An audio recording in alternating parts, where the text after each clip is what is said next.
Imagina só, a gente conseguiu ouvir como soava o Antigo Egito. Não ler, ouvir.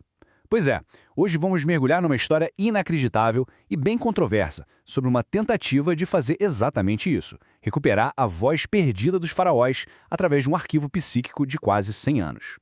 A gente vê as imagens, né? Pirâmides, faraós, aqueles hieróglifos incríveis. Mas e o som? Qual era o som daquela civilização? Já parou para pensar nisso?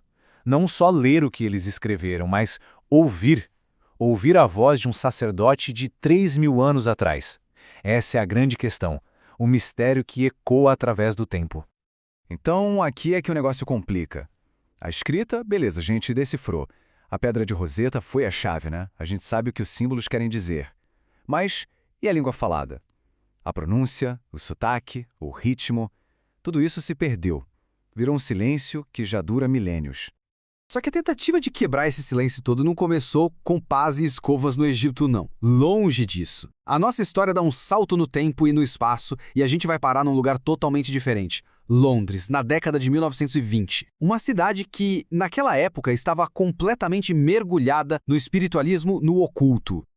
E a equipe por trás disso? Bom, era uma dupla bem improvável. Pensa só, de um lado, a gente tem o Dr. Frederick Wood, um doutor em música que, depois de uma tragédia pessoal, a morte do irmão, começou a se interessar por esse mundo dos médiuns.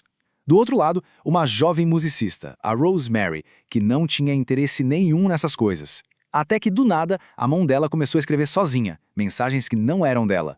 Uma combinação que parecia puro acaso, mas que deu o pontapé inicial para uma missão. E que missão? No começo, era essa escrita automática da Rosemary que guiava tudo. Uma entidade, que se apresentou como Muriel, começou a se comunicar. E por um ano inteiro, ela foi preparando o terreno, sabe? Dizia que eles estavam sendo treinados. Treinados para algo muito maior, uma missão super importante que ainda estava por vir. E aí, de repente, tudo mudou. A escrita parou e deu lugar à fala. Um fenômeno que chamam de psicofonia. A ideia é que um espírito, uma entidade, conseguiria usar as cordas vocais de uma pessoa para falar diretamente. E a voz que começou a sair da boca de Rosemary definitivamente não era a dela.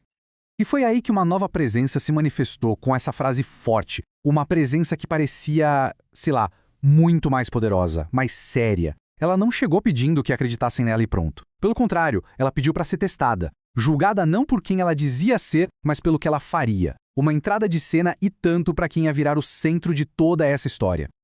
Essa voz se apresentou como Nona. Um nome que, segundo ela mesma, significava ninguém.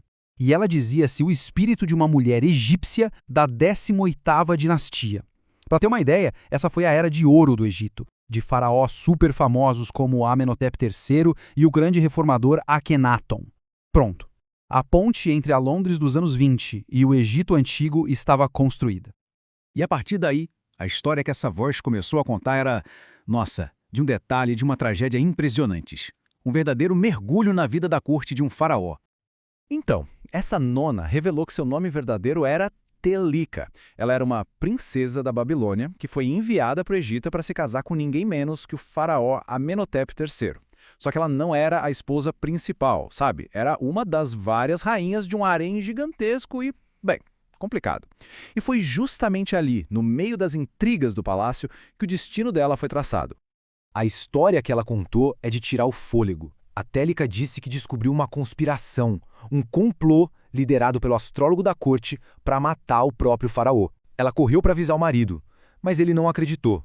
Pior, ele a viu como uma traidora. A sentença foi a morte, e ela foi afogada no rio Nilo. Um fim terrível, sem nenhuma honra. Parece roteiro de filme, né? Mas é aqui que a coisa fica intrigante.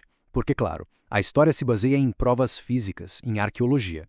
Só que essa narrativa, por mais fantástica que pareça, encontra um eco muito estranho em artefatos reais, nas famosas tábuas de Amarna. E isso força a gente a se perguntar, o que a gente considera como prova, afinal?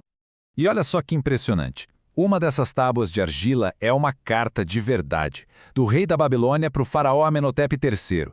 E nela, o rei pergunta com todas as letras sobre a irmã dele, que foi enviada para o harém egípcio e simplesmente desapareceu. Ninguém dava notícias dela, ninguém sabia se estava viva ou morta. A pergunta que fica no ar é, será que essa irmã era a Telika?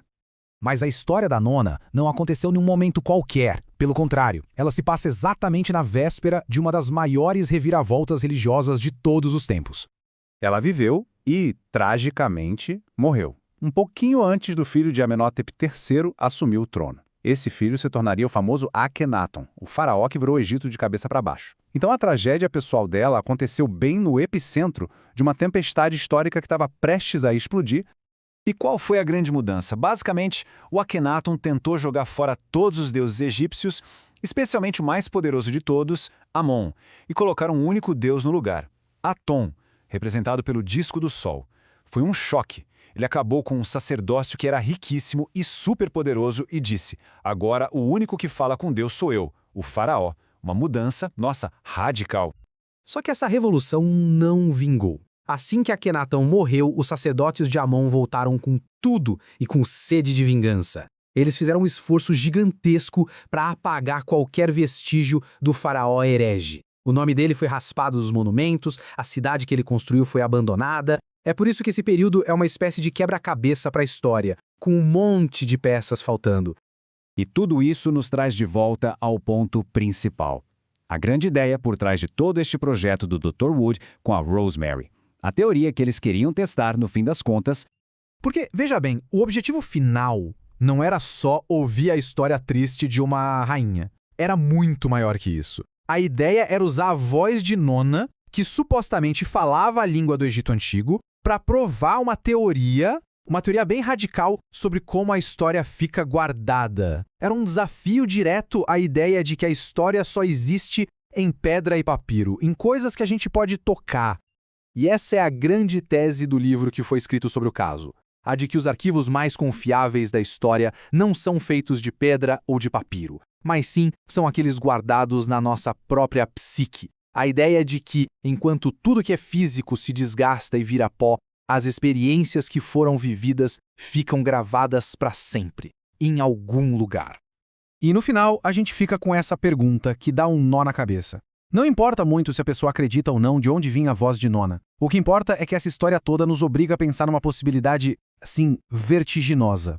E se a maior biblioteca da história não estiver enterrada debaixo da areia, mas sim dentro de nós, apenas esperando a hora de ser lida de novo